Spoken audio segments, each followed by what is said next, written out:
Hello everyone, मैं प्रियंका चौधरी और आज की इस वीडियो मॉड्यूल में हम पढ़ने वाले हैं 11th क्लास काव्यखंड की पोइम फर्स्ट कबीर के पद। तो बच्चों, सबसे पहले कबीरदास जी का जीवन परिचय। कबीरदास जी भक्ति काल की निर्गुण धारा ज्ञानाश्रय शाखा के प्रतिनिधि कवि हैं। इनका जीवन वृतांत अभी तक विवादास्पद बना हुआ है, लेकिन अधिकांश विद्वान इनका जन्म 1398 ईस्वी में मानते हैं।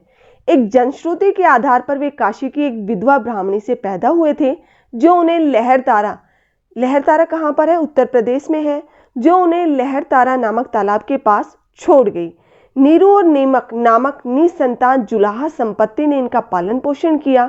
इनके गुरु स्वामी रामानंद जी थे और कबीरदास जी निरक्षर थे।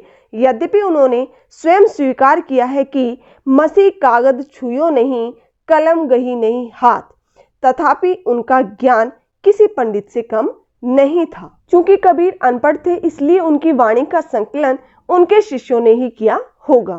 प्रमुख रचनाएं। कबीर की एक ही प्रामाणिक रचना है बीजक, और इसके 3 भाग हैं, साखी, सबद, रमैनी। अब बच्चों, यदि मैं आपसे पूछूं कि साखी, सबद और रमैनी, इन तीनों का मीनिंग क्या है, इन तीनों का अर्थ क्या है, तो मैं आपको बता दूं कि साखी का अर्थ होता है प्रत्यक्ष अनुभव। संस्कृत साहित्य में आंखों से प्रत्यक्ष देखने वाले के अर्थ में साक्षी का प्रयोग हुआ, और गुरुवचन और संसार के व्यावहारिक ज्ञान को देने वाली रचनाएं ही साखी के नाम से जानी जाती हैं। और जो कबीर की साखियां हैं वो दोहे छंद में लिखी गई है। तो पता चला कि साखी का अर्थ क्या होता है? प्रत्यक्ष अनुभव। अब बात है कि सबद का क्या अर्थ होता है। तो बच्चों, सबद का अर्थ है किसी संत या महात्मा के उपदेश, किसी संत कवि की वाणी या भजन जो हमें लिखित रूप में उपलब्ध है, अर्थात संतों की अनुभूति ही क्या कहलाती है? सबद कहलाती है। क्लियर? अब बात आती है रमैनी। रमैनी का अर्थ क्या होता है?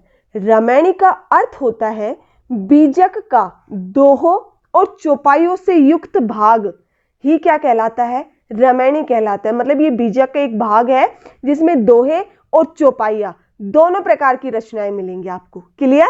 तो शुरू करते हैं हमारी पोइम, और हमारा पहला पद है, हम तो एक एक करी जाना, दोई कहे तिन्ही को, दो जग नहीं पहचाना, एक ही पवन एक ही पानी, एक ही ज्योति समाना, एक ही खाक गड़े सब भांडे, एक ही कोहरा साना, जैसे बाड़ी काष्ठ ही काटे, अग्नि न काटे कोई, सब घटी अंतरी तू ही व्यापक, घरे स्वरूपे सोई, माया देखी के जगत लुभाना, काहे रे नरगर्भा ना, निर्भय भया कछु नहीं व्यापई, कहे कबीर दीवाना। तो बच्चों, इस पद के माध्यम से कबीरदास जी ने यह बतलाने का प्रयास किया है कि परमात्मा को सृष्टि के कण कण में देखा जा सकता है, अर्थात परमात्मा संपूर्ण जगह व्याप्त है, और परमात्मा को उन्होंने ज्योति रूप में स्वीकार किया है। ज्योति अर्थात आत्मा, जो हर मनुष्य जीव के अंदर समान रूप से समाहित है। कबीर जी ने ईश्वर को अद्वैत सत्ता, अर्थात जिसका कोई दूसरा रूप न हो, जिसका एक ही स्वरूप हो, उसके रूप में पहचाना है। और इस पद के माध्यम से वे विभिन्न उदाहरण देते हैं, जैसे बढ़ई का, कुम्हार का आदि। इन उदाहरणों के माध्यम से वे परमात्मा की एक सत्ता को स्थापित करने का प्रयास करते हुए कहते हैं कि हम तो एक एक करी जाना। हम अर्थात स्वयं कबीरदास जी स्वयं के लिए प्रयोग करें कि मैंने तो एक ही करी करके जाना, जान लिया है। करी मतलब समझ कर भी, और जाना जान लिया है। कबीरदास जी कहते हैं कि हम अर्थात मैंने तो ईश्वर के एक स्वरूप को ही पहचान लिया है। यहाँ पर एक बात और ध्यान दीजिएगा, यहाँ इस पंक्ति में एक ही शब्द की 2 बार आवृत्ति हुई है, एक एक, और दोनों ही बार इसका अर्थ भी अलग अलग है। एक, पहले वाले एक का अर्थ है संख्या, और दूसरे एक का अर्थ है ईश्वर, इसलिए यहाँ पर यमक अलंकार है। ठीक है, क्योंकि दोनों का ही अर्थ एक होता तो यहाँ कौन सा अलंकार हो जाता? पुनरुक्ति प्रकाश अलंकार। लेकिन यहाँ एक एक शब्द आया तो 2 बार है, लेकिन उनका अर्थ भी क्या है? अलग अलग है। एक का अर्थ संख्या है और दूसरे एक का अर्थ परमात्मा अर्थात ईश्वर है, इसलिए यहाँ पर यमक अलंकार। क्लियर? दोई कही तिन्ही कऊ, दो जग जिन नाहिन पहचाना। दोई दो कही कहते हैं, तिन्ही उनको, कऊ क्या, दो जग नरक, जिन जिन्होंने नाहिन नहीं पहचाना है। इस पंक्ति के माध्यम से कबीरदास जी उन लोगों पर व्यंग्य करते हैं जिन्होंने ईश्वर के एक स्वरूप को नहीं बल्कि अनेक स्वरूप को स्वीकार किया है या वो अनेक स्वरूप को मानते हैं। तो कवि कह रहे हैं कि जो लोग दोई कही, जो लोग ये कहते हैं कि ईश्वर एक नहीं बल्कि दो है, तिन्ही को दो जग, उनको दो जग मतलब नरक के समान है उनका जीवन, जिन्होंने नाहिन पहचाना, नहीं पहचाना है।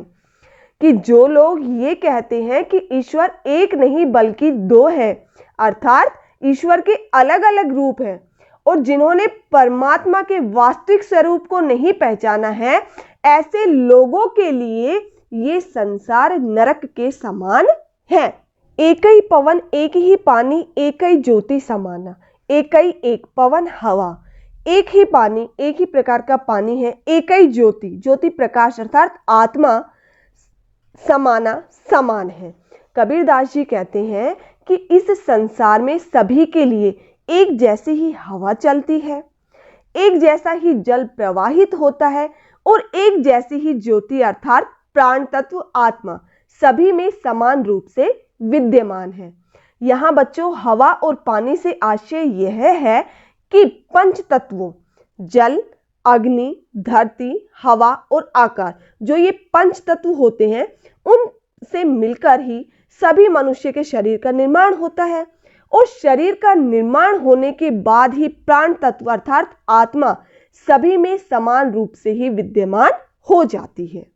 एक ही खाक गड़ी सब भांडई, एक ही कोहरा साना। एक ही प्रकार की खाक मिट्टी से गढ़ई बनाए जाते हैं या निर्माण किए जाते हैं सब सभी भांडई बर्तनों का।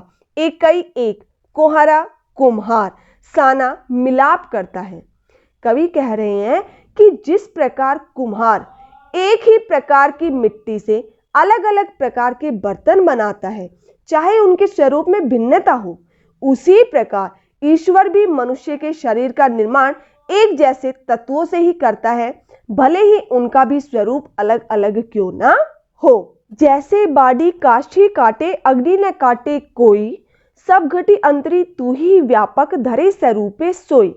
इन पंक्तियों के माध्यम से कवि कबीरदास जी ने आत्मा को अजर अमर कहा है, और कवि कहते हैं कि जैसे बाड़ी क्या होता है, बढ़ई, कारपेंटर जिसे हम खाती कहते हैं, काष्ठ लकड़ी ही काटे काटता है, अग्नि आग, न नहीं काटे काटता कोई।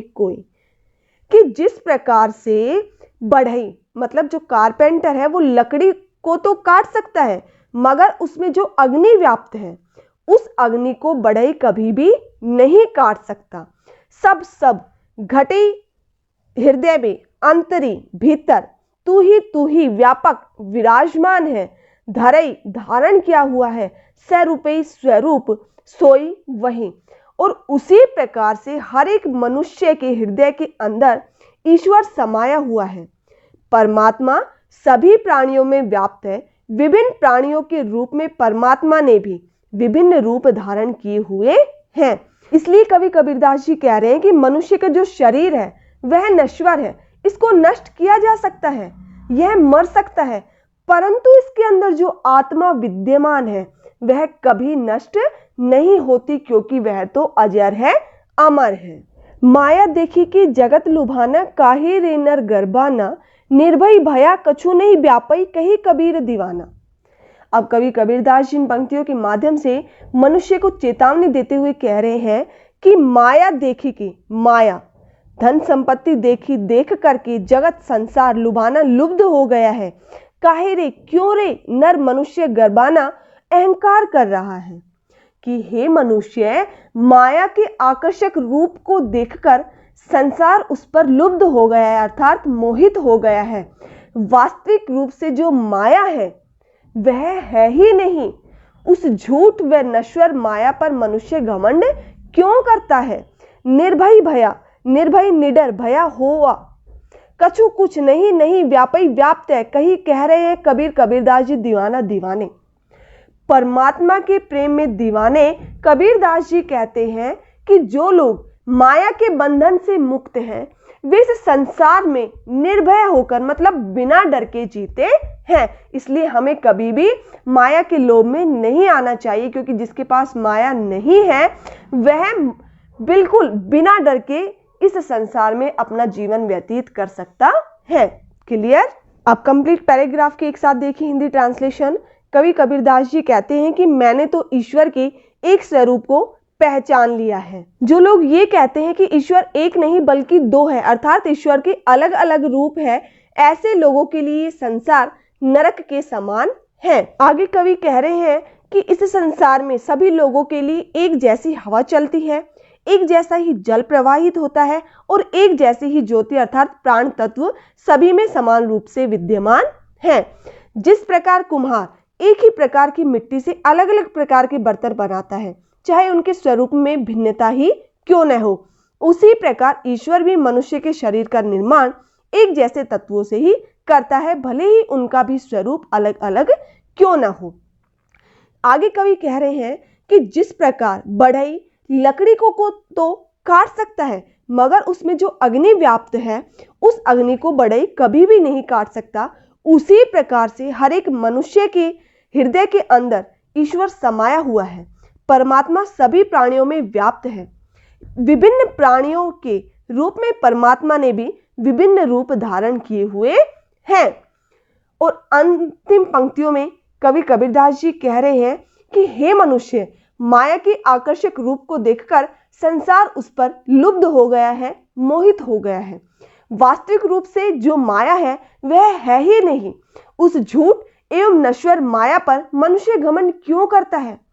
परमात्मा के प्रेम में दीवाने कबीरदास जी कहते हैं कि जो लोग माया के बंधन से मुक्त हैं वे इस संसार में निर्भय होकर अर्थात बिना डर के जीते हैं।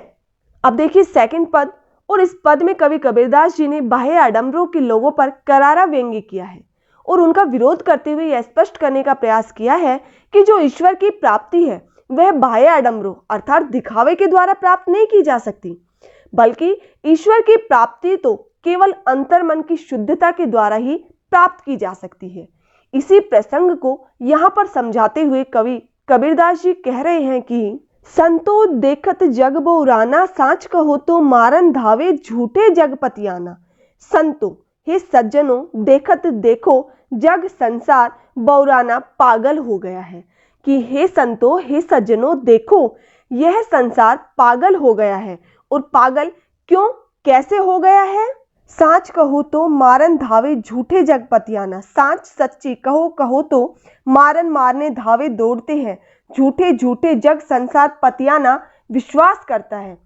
कि यदि मैं इस संसार को सच्ची बात कहता हूँ, ईश्वर प्राप्ति की बताता हूँ, तो ये मुझे मारने को दौड़ते हैं। और यदि मैं झूठ बोलता हूँ अर्थात तरह तरह के झूठे उपाय बताता हूँ, तो ये संसार के लोग झूठी बातों पर विश्वास कर लेते हैं। नेमी देखा धर्मी देखा, प्रातः करे स्नाना।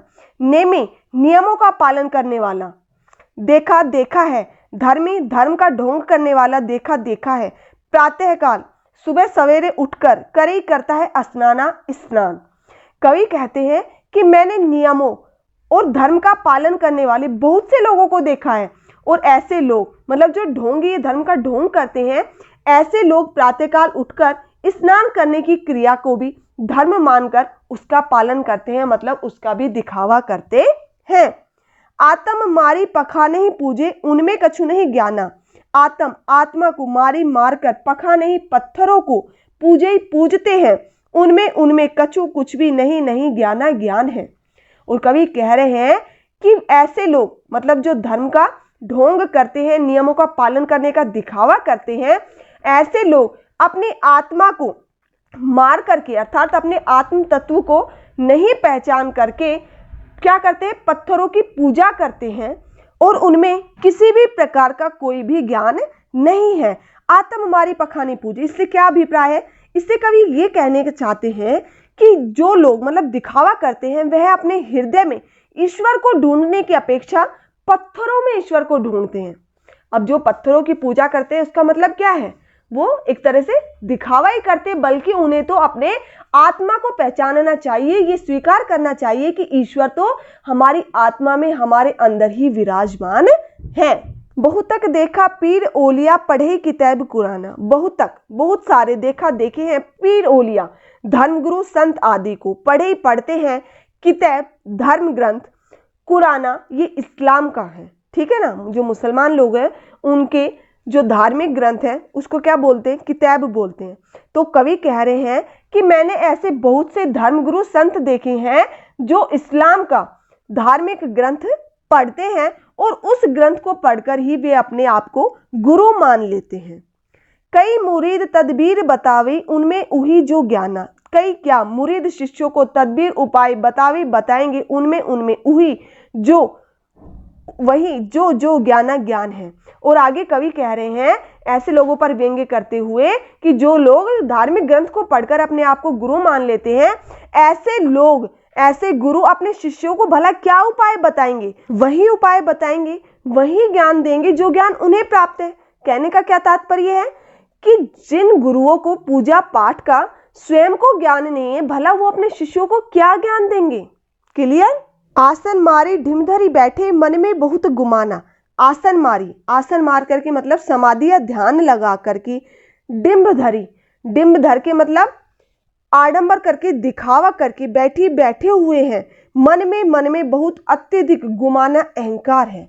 कवि कह रहे हैं कि ऐसे ढोंगी लोग जो सिर्फ दिखावा करने के लिए ध्यान मुद्रा में बैठे हुए हैं और ये दिखाने का प्रयास कर रहे हैं कि वे प्रभु की साधना में लीन हैं, और इस बात को लेकर उनके मन में बहुत गुमान मतलब बहुत अहंकार भरा हुआ है। पीपर पाथर पूजन लागे तीर्थ गर्व भुलाना, पीपल वृक्ष की, पाथर पत्थरों की, पूजन लागे पूजा करने लगे हैं, तीर्थ को, गर्व भुलाना मतलब छलावा कर रहे हैं, दिखावा कर रहे हैं, झूठ दिखा रहे हैं। कवि कह रहे हैं कि ऐसे लोग जो साधक की मुद्रा में आसन लगाकर बैठे हुए हैं और उन्हें अपने मन में साधक होने का जो झूठा अहंकार है, ये लोग पीपल की वृक्षों और पत्थरों की मूर्तियों की पूजा करते हैं और तीर्थ और व्रत का पालन करते हैं, और ये सब साधना के नाम पर एक छलावा है, एक धोखा है। कंप्लीट पैराग्राफ की देखिए। कवि कबीरदास जी कह रहे हैं कि हे संतों, हे सज्जनों, यह संसार तो मानो पागल हो गया है। क्यों? क्योंकि यदि मैं इस संसार को सच्ची बात कहता हूँ, ईश्वर प्राप्ति की सच्चा रास्ता बताता हूँ, तो ये लोग मुझे मारने दौड़ते हैं, और यदि मैं झूठ बताता हूँ मतलब तरह तरह के उपाय बताता हूँ, तो झूठी बातों पर लोग विश्वास कर लेते हैं। मैंने नियमों का पालन करने वाले और धर्म का पालन करने वाले बहुत से लोग देखे हैं, और ऐसे लोग प्रातःकाल उठकर स्नान करने की क्रिया भी करते हैं और उसे ही धर्म मानकर उसका पालन करते हैं। वे अपनी आत्मा को कभी नहीं पहचानते, बल्कि अपनी आत्मा की उपेक्षा करते हुए, अपनी आत्मा का हनन करते हुए, अपनी आत्मा को मारते हुए पत्थर की पूजा करते हैं। कहने का भाव क्या है कि ऐसे लोग अपने हृदय में ईश्वर को ढूंढने की अपेक्षा पत्थरों में ईश्वर को ढूंढते हैं। मैंने बहुत से ऐसे धर्मगुरु, संत, पीर, फकीर भी देखे हैं जो धार्मिक ग्रंथ पढ़कर अपने आप को गुरु मान लेते हैं, और ऐसे ही लोग शिष्यों को भी परमात्मा तक पहुंचाने के विविध प्रकार के उपाय बताते हैं। जो ज्ञान उन्हें प्राप्त है, ऐसा ही ज्ञान वो अपने शिष्यों को देते हैं। और कवि अंत की 2 पंक्तियों में कह रहे हैं कि ऐसे लोग साधक की मुद्रा में बैठकर, मतलब ऐसे ढोंगी लोग जो सिर्फ दिखावा करने के लिए ध्यान मुद्रा में बैठे हुए हैं और ये दिखावे का प्रयास करते हैं कि ये लोग प्रभु की साधना में लीन है, और इस बात को लेकर उनके मन में बहुत गुमान है, अहंकार भरा हुआ है। और ये लोग पीपल के वृक्षों की पूजा करते हैं, पत्थरों की मूर्तियों की पूजा करते हैं और तीर्थ और व्रत का पालन करते हैं, जबकि ये सब साधना के नाम पर एक छलावा है, एक धोखा है।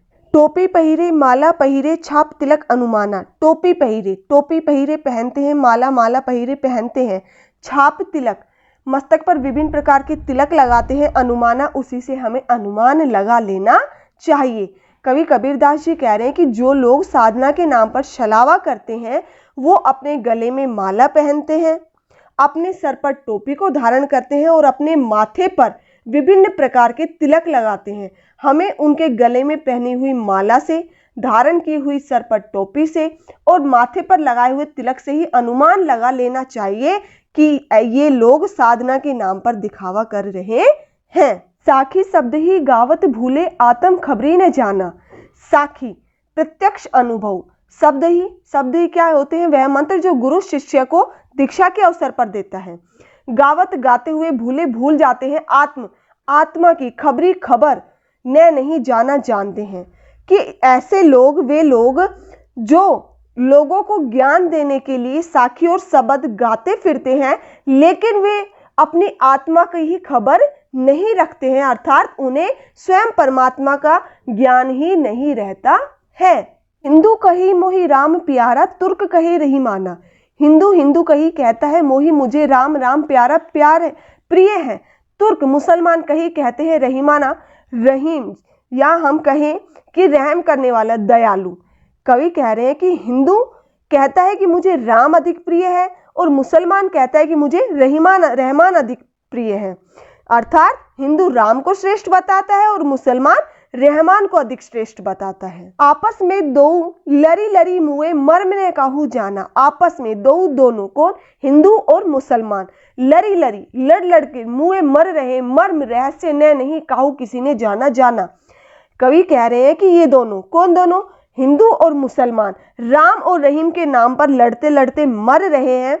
बल्कि सच्चाई यह है कि न तो हिंदू ने राम को जाना है और न ही मुसलमान ने रहमान को जाना है, अर्थात ईश्वर के रहस्य को नहीं जान पाए हैं और दोनों आपस में लड़कर मर रहे हैं। घर मंत्र देत फिरत है महिमा के अभिमाना। घर मंत्र देते हुए फिरते हैं, घूमते हैं।